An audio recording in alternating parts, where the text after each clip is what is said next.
My name is Amy Johnson, and I was 27 years old when I learned how fast a person can erase you, how easy it is for them to take 4 years of promises, fold them into a neat little square, and toss them into the trash with a single message. But that text didn't come out of nowhere. It only felt like nowhere because I didn't understand the kind of woman I was standing next to until it was too late. Before the betrayal, before the debt, before I started waking up in the middle of the night with my throat tight like someone had their hands around it, I was just ordinary. The kind of ordinary nobody warns you can be dangerous. Because when you're ordinary, you're grateful when someone extraordinary chooses you. I grew up in a small town outside Denver. Quiet streets, chain restaurants, the kind of place where people wave at you even if they don't know your name. My dad worked as a mechanical engineer at a manufacturing plant. My mom taught 3rd grade at the local elementary school and somehow remembered every kid's birthday like it mattered. I had an older brother, Caleb, who moved to Chicago years ago. Married, 2 kids, a life that looked like a postcard when he posted it online. We weren't especially close, more like love you, miss you on holidays and the occasional meme at 2 in the morning. Yet he always acted like he was still my protector, like he could still step between me and whatever might hurt me. Spoiler, he couldn't. In high school, I wasn't the girl everyone chased. I wasn't invisible, exactly, but I wasn't the kind of pretty that turned heads. I was the kind of pretty that people realized later, when they needed someone reliable. I got decent grades, played sports casually, had a small friend group that felt like a safe bubble, until graduation scattered us like dandelion seeds. My first real boyfriend dumped me junior year for a girl who had her own car and a laugh that made people look. I remember standing in my driveway afterward, staring at my phone, thinking, so this is what it feels like to be replaced. It didn't devastate me. It just taught me something I carried quietly after that. After high school, I went to Colorado State for computer science. College was where I finally found my lane. I wasn't the loudest person in the room, but I was smart, focused, the kind of student professors liked because I didn't waste their time. I figured out I was actually good at coding, like really good. It felt like discovering a secret superpower. Still, I didn't become some glamorous new version of myself. I wasn't a party girl. I wasn't a social butterfly. I had a couple relationships that lasted a few months each, nothing serious. Mostly, I built my life in quiet increments. Internship, graduation, first job. By 27, I had what people call stability. A job at a network security firm in Denver, a 1-bedroom apartment near work, and a 2017 Subaru. I was still paying off like a monthly reminder that adulthood doesn't come with applause. I'd finally paid off my student loans. I celebrated by ordering Thai food extra spicy and watching those weirdly satisfying videos where people power wash filthy driveways and suddenly everything looks clean again. That was me. Predictable, responsible, a little lonely. Dating was hit or miss. Mostly miss. A lot of app conversations that died after, hey, how was your day? A lot of first dates where the chemistry never showed up. A few men who liked the idea of me. Smart, steady, low maintenance, until they realized I had boundaries and ambitions and a life that didn't revolve around them.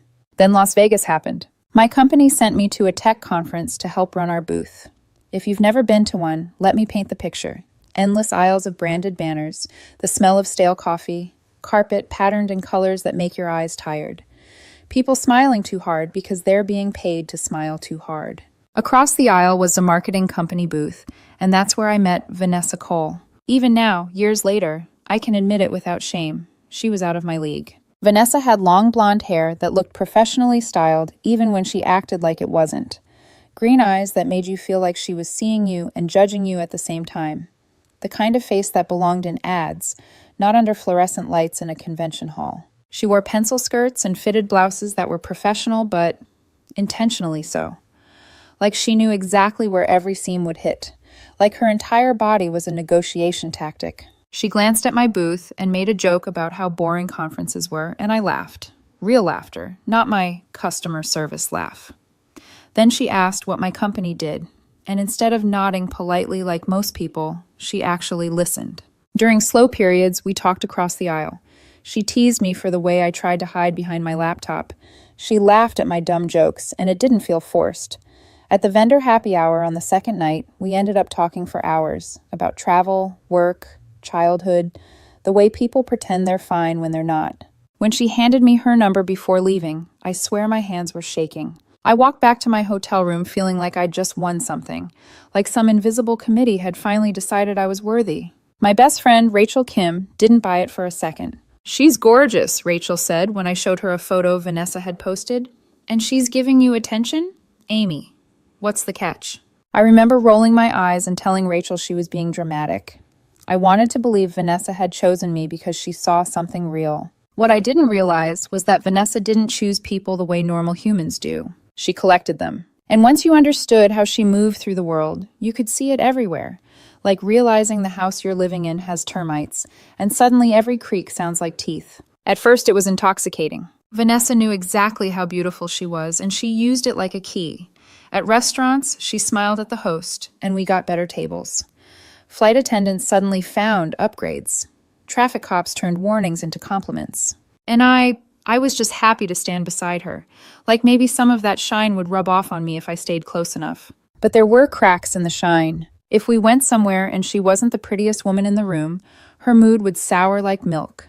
She'd get quiet and edgy, then snap over something small.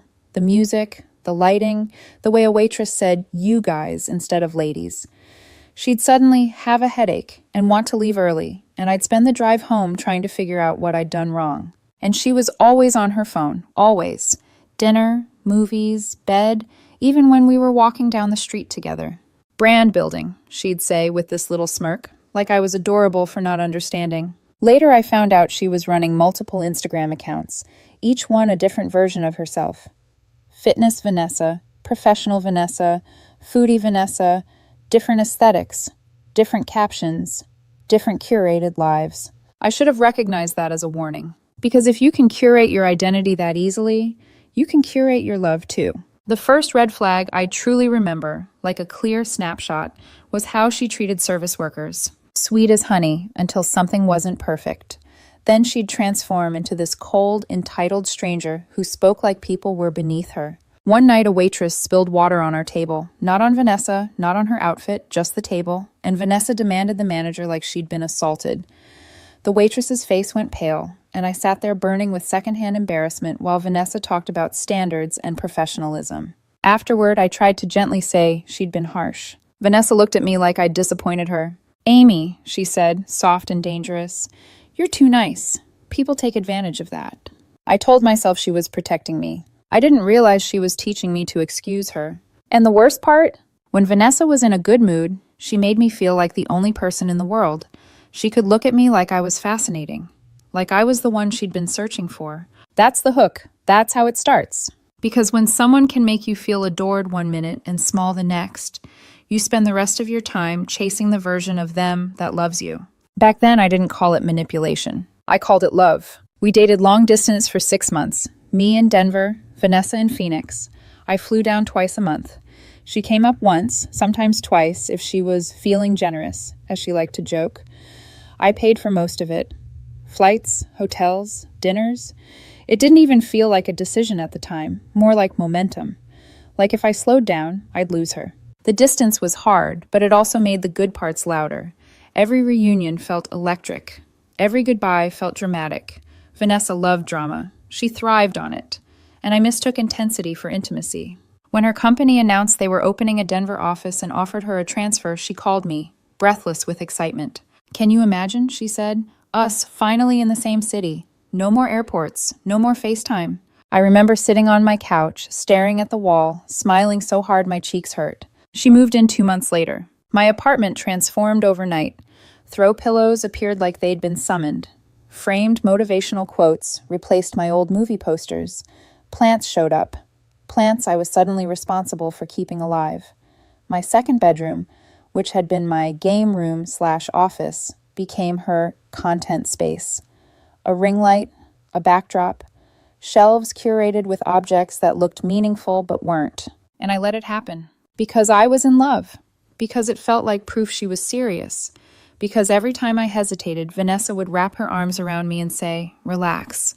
This is what building a life together looks like." Living together changed things, though. Subtle things at first. She'd get weirdly jealous if I mentioned a female coworker, even in passing. She'd show up at my office with lunch, smiling too wide, eyes scanning the room like she was taking inventory.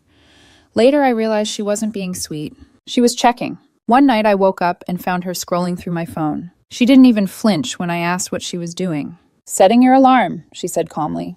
I knew it was a lie, but I also knew that calling it out would turn into a fight I didn't have the energy to win, so I swallowed it. We dated for 4 years total. She expected a proposal long before I was ready, dropped hints constantly, sent me videos of elaborate engagements that had gone viral, commented on rings on Instagram, and tagged me like it was a joke. When I finally proposed, at a high-end restaurant that cost me nearly a month's salary, she hesitated just long enough to make my heart stutter. Then she smiled, said yes, kissed me like I'd passed a test. The ring she wanted was the one she'd been posting for months, 2.5 carats, $15,000. I took out a loan and told myself it was temporary. That marriage was an investment. The wedding planning started immediately. Vanessa took control of everything. Venue, dress, guest list. She handed me numbers like they were suggestions instead of ultimatums. $30,000 for the venue, $5,000 for the dress, $10,000 for food and alcohol, custom invitations, custom decor, everything Instagram worthy. My parents tried to gently suggest we scale back. Vanessa cried for 2 days, accused them of not accepting her, of thinking she wasn't good enough. She locked herself in the bedroom, posting vague captions about toxic energy and protecting your peace. And I, spineless, exhausted, desperate to keep the peace, sided with her. That decision cracked something between me and my family that took years to repair. 8 months of planning passed in a blur of deposits and spreadsheets and anxiety. We were a week out from the wedding. Everything was paid, non-refundable. My credit cards were screaming. My friends were flying in for the bachelorette party. Her bridesmaids had just had their final dress fittings. I was stressed but excited, ready to be done with planning and start the actual marriage. Vanessa, though, she felt distant. She spent more time working with the planning team. One of those people was Luke Mercer, a guy I'd known since college. He'd moved to Denver the year before and somehow become part of Vanessa's inner circle. He was helping with the playlist. I remember laughing about it at the time. "Since when do you care about wedding music?" Luke shrugged. Vanessa smiled. That should have been my wake-up call. A week before the wedding, I got off a conference call and checked my phone. One message. "Amy, I can't go through with the wedding. I've met someone else. I'm so sorry. I hope someday you'll understand this is for the best." That was it. 4 years. Tens of thousands of dollars. A life I thought I was building. Ended in a text that probably took her 10 seconds to write. I called immediately. Straight to voicemail. Again. Voicemail. I texted. Nothing. Called her mom. No answer. I drove to the apartment in a haze, running a red light, nearly hitting another car. When I got there, it was empty. Half her clothes were gone. Her makeup was gone. The bathroom counter looked wrong. Too clean. Like she'd erased herself. I sat on the bed we'd picked out together at IKEA, the one we'd argued over assembling, and stared at the wall. My phone kept buzzing. The caterer, my cousin, my mom asking about centerpieces. I couldn't answer any of them. Eventually, I called Rachel. She showed up within minutes, found me still sitting there, phone in my hand. "Amy," she said softly, "what happened?" I handed her my phone. She read the text once, then again. Her face hardened. "She sent you a text?" Rachel said. "A week before your wedding?" That's when I broke. Not pretty crying, not cinematic. The kind of sobbing that steals your breath and makes your chest hurt. Rachel sat beside me, held my shoulder, let me fall apart. "What do I do?" I finally whispered. "The wedding's next Saturday, everyone's coming, everything's paid." Rachel didn't hesitate. "First, we tell everyone it's off," she said. Then we figure out what the hell she did. The next 24 hours were a nightmare montage of phone calls. Rachel handled the vendors. I called my family. My mom cried. My dad went quiet, the kind of quiet that meant fury. My brother said he was getting on a plane. Friends called from airports. One had already landed and came straight to my apartment with his luggage. By that night, my place was full of people sitting on the floor, stunned, angry, protective. None of us knew where Vanessa had gone. 2 days later, I found out. Rachel saw Vanessa and Luke at the airport, luggage in hand, kissing near international departures. She sent me a photo. They were going to Bali, our honeymoon destination. I checked our joint account. Empty. $15,000. Gone 3 days before that text. And suddenly everything made sense. When the shock finally wore off, something colder took its place. Understanding. It came in pieces at first, tiny, cutting realizations that slipped into my mind when I wasn't prepared for them, like how Vanessa had suddenly password protected her phone months earlier, how she'd get defensive when I asked about her day, how Luke had been everywhere without ever being invited. I spent hours scrolling through old photos, social media posts, tagged comments. Once you know what you're looking for, you can't unsee it. Luke in the background of pictures, inside jokes and comment threads that didn't include me. Coincidental run-ins that suddenly didn't feel coincidental at all. It hadn't been impulsive. It had been calculated. That night, I lost whatever composure I had left. I threw Vanessa's remaining things into trash bags, deleted every photo of us from my phone, blocked her on every platform, changed the Netflix password like that mattered. It was petty, and I knew it, but I needed to feel like I still had control over something.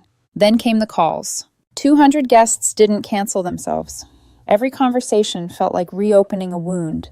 The pity in people's voices, the awkward pauses, the questions I couldn't answer because I didn't have answers. Vanessa's parents called, confused and angry. According to them, she'd told everyone I had cheated, that I called off the wedding. Her father actually threatened me until I forwarded him the text message and the airport photo Rachel had taken. After that, the line went quiet. Then an apology, then nothing. I never heard from them again. The vendors were less sympathetic. Non-refundable meant exactly that. The venue kept all $30,000. The caterer refunded 10%. The florist gave nothing. The photographer, bless him, returned half his fee because he said it didn't feel right. My credit cards were maxed out for a wedding that never happened. The day after everything imploded, Vanessa emailed me. No apology, no explanation. Just a request asking if I could ship some sentimental items she'd left behind to her parents' house. I didn't respond. Luke texted a few days later. I know you're upset, Amy, but when you calm down, I hope you'll understand. You can't choose who you love. I threw my phone so hard it shattered against the wall. The next 6 months were the darkest of my life. I lost 30 pounds because food made me nauseous. Sleep came in short, anxious bursts. My performance at work tanked. My boss eventually put me on a performance improvement plan, the corporate equivalent of get it together or you're out. I couldn't sleep in our bed anymore. The apartment felt haunted. Every corner held a memory I didn't ask for. I couldn't afford to break the lease, so I slept on the couch and avoided mirrors. Social media was torture. Vanessa and Luke posted constantly. Bali, Thailand, Australia. Smiling like villains in a movie funded by my money. My friends did everything they could. Rachel practically lived with me the first month, making sure I ate, forcing me to shower, dragging me outside. My brother came with his kids, filling the apartment with noise and chaos and life.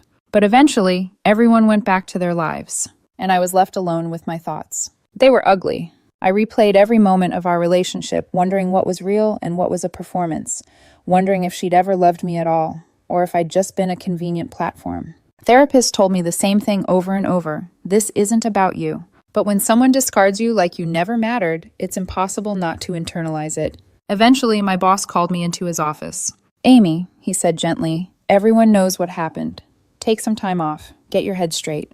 I took a 3-week leave and went back to my parents' house. Sleeping in my childhood bedroom felt surreal.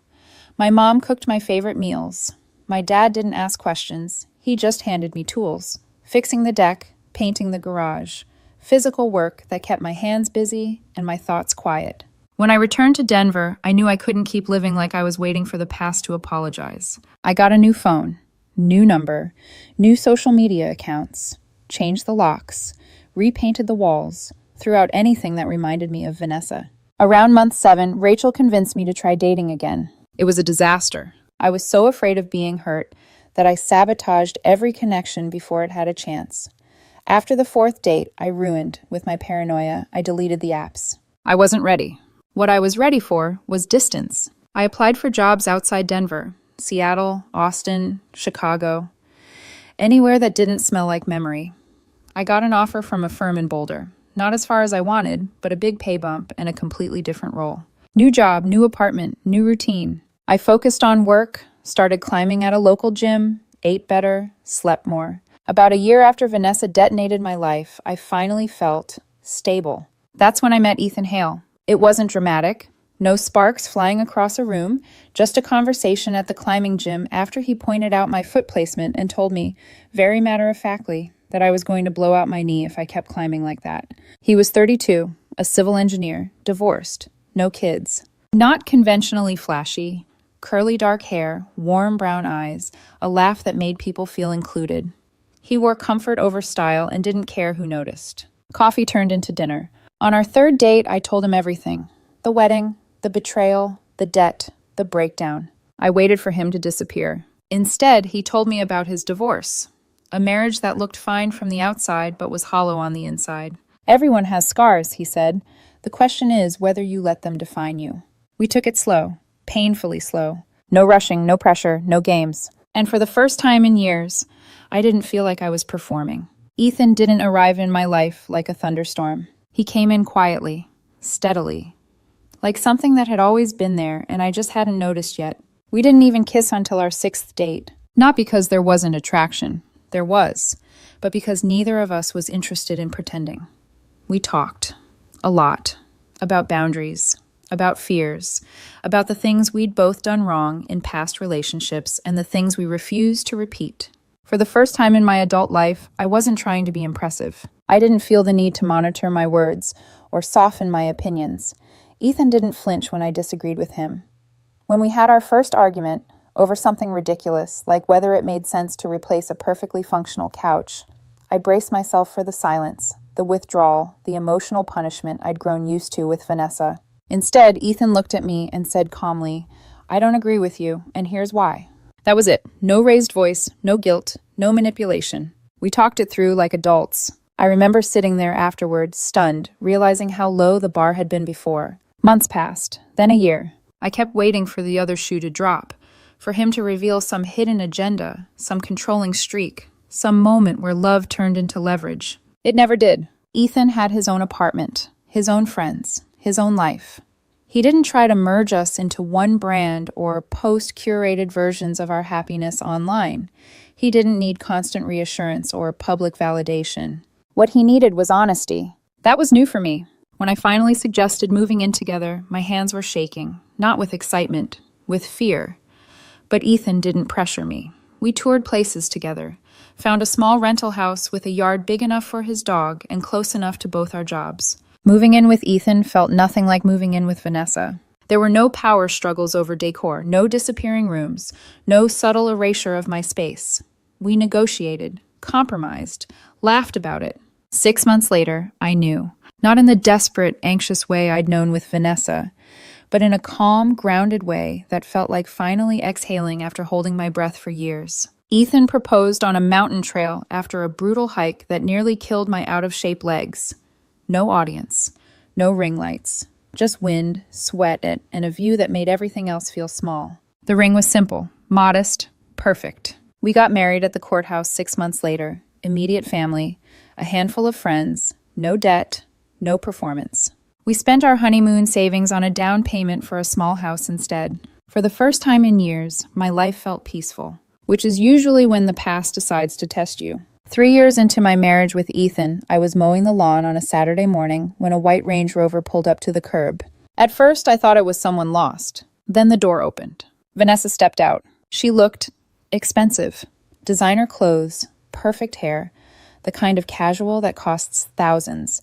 But her eyes were different, harder, sharper. "Amy," she said, like we'd just had coffee yesterday, "you look good." My stomach dropped. "What are you doing here?" I asked. She smiled, the smile that used to undo me. "I've been thinking about you, about us." I actually laughed. "There hasn't been a new us in years." She stepped closer, lowered her voice. "Luke and I split up. He wasn't who I thought he was. It was a mistake. We were good together, Amy." That's when Ethan opened the front door. "Hey," he called. "Who's this?" Vanessa looked him up and down, that familiar dismissive flicker crossing her face. "Oh," she said sweetly, "I'm Vanessa. Amy and I were engaged." The way she said it, like I was still hers, made my skin crawl. Ethan wrapped an arm around my waist. "I know exactly who you are," he said calmly. "Why are you at our house?" Vanessa ignored him. "Can we talk privately?" she asked me. "No," I said. "Whatever you have to say, you can say here." Her smile slipped. "You're choosing him?" she scoffed. "This little suburban life? You were going to marry me." Plans you destroyed, I said. Now please leave. Her face twisted. You know damn well which one of us you really want. Ethan didn't raise his voice. He chose 3 years ago, he said. Now leave before I call the police. Vanessa looked stunned, furious, humiliated. This isn't over, she snapped as she walked back to her car. You'll realize what a mistake you're making. As she drove away, a cold weight settled in my chest. Vanessa never handled rejection well, and she never let go quietly. Stop. Part 5. When the past refused to stay buried. The first text came that night. From a number I didn't recognize. I just want to talk, Amy. You owe me that. I blocked it. Then another one came. And another. Different numbers. Same tone.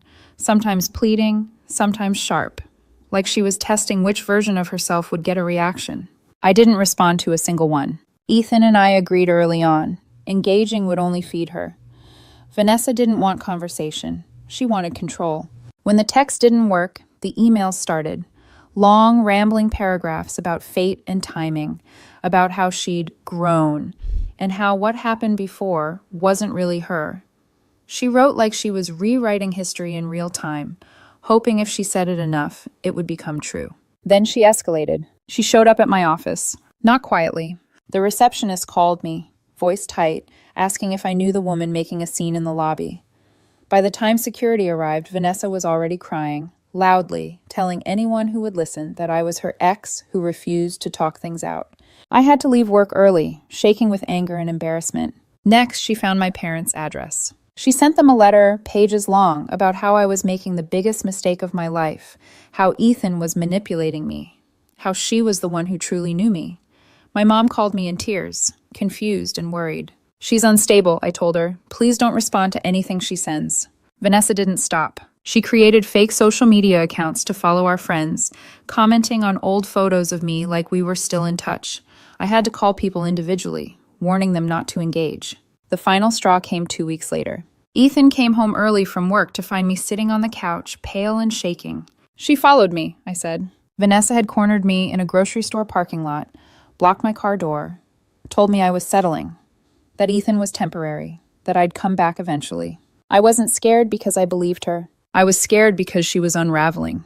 That night, Ethan and I talked for hours about safety, about options, and about ending it. So I did something I'd never thought I'd do. I set a trap. I texted her from a new number, saying I couldn't stop thinking about what she'd said, that maybe we needed closure, that maybe she was right. She responded within seconds. We agreed to meet at a coffee shop.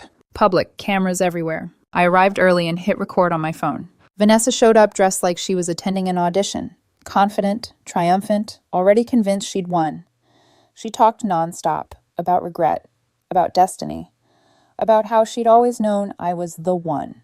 When she finally paused, I spoke. Just so we're clear, I said calmly, you left me a week before our wedding. You stole $15,000.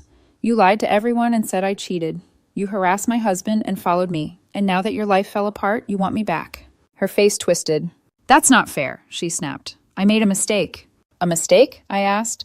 Like stalking me? Or creating fake accounts? Or showing up at my job? Her confidence cracked. I leaned in. This is the last time we speak. If you contact me or my family again, I go to the police. I have evidence, this recording included. She stared at me, finally seeing the wall she'd hit. I have nothing, she whispered. I need you. I slid an envelope across the table. Inside was a donation receipt, $15,000, made in her name, to a women's shelter that helps people escape toxic relationships. I don't need the money, I said, but you need help. I stood up and walked away. That night, she sent one last text. I'm sorry, you won't hear from me again. And she didn't. Vanessa disappeared from our lives. Ethan and I are expecting our first child now, a girl. Sometimes I think about how close I came to marrying the wrong person, about the life I almost lived. And then I look at the one I built instead.